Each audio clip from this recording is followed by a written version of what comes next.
Hello, hello.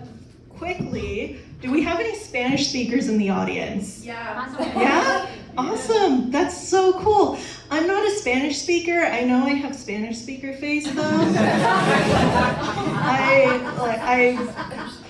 A lot of people tend to just assume I speak Spanish. I'm actually Filipino and German, so that means I know English. That's all I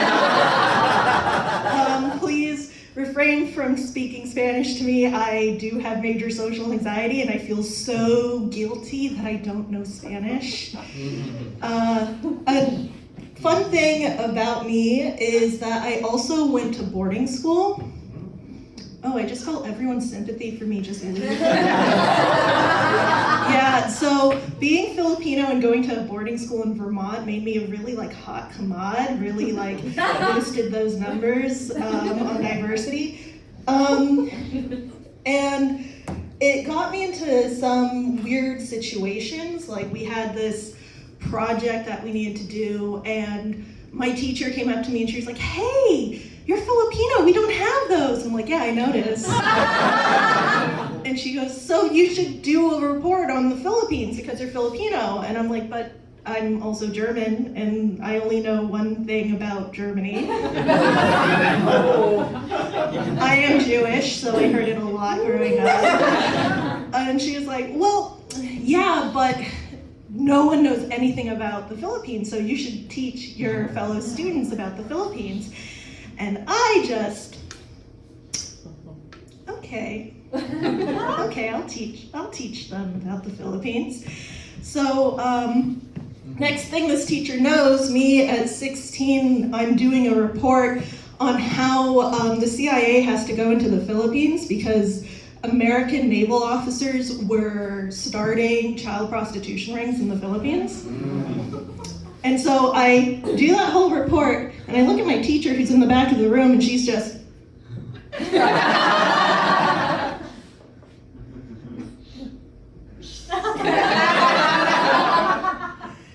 So yeah, she never asked me to do a report about the Philippines ever again. And from then on, I was just German. Which I'm sure some of my ancestors were really happy about.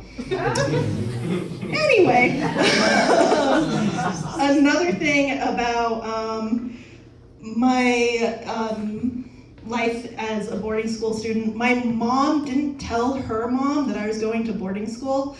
And so when she heard, she was like, "Oh my God, it's like you're leaving a box of puppies in the street." And my mom was like, "Ma, no, it's not like leaving a box of puppies." And when I got there, I realized it's a little bit like leaving a box of puppies, but not in the street, but in a PG Jonestown. Yeah, so we had some English exchange students, and they were with us for a day before they started going, "Is this a cult? Are you guys a cult?" And we're like, "No, we're not a cult. It's fine." And I went up to them and I was like, "Hey, look, we're having a party. It'll be fun. We're not a cult. We're we live on a farm and grow our own vegetables and gather together and do rituals, sing hymns and stuff, and we're not religious." And then do we do that? Yeah, but we're not a cult. It's okay. So they go to the party and it's taking place in the root cellar.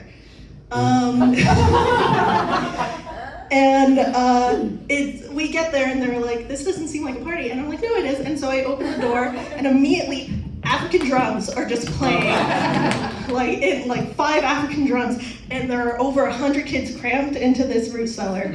And they're singing, "Iparadisi, ikaya la bapila, iparadisi." And these kids are like, "Holy shit, this is a fucking cult." And I'm like, no, they're just saying, don't worry, they're just saying, "In paradise, where all the dead are living, may we one day soon join them."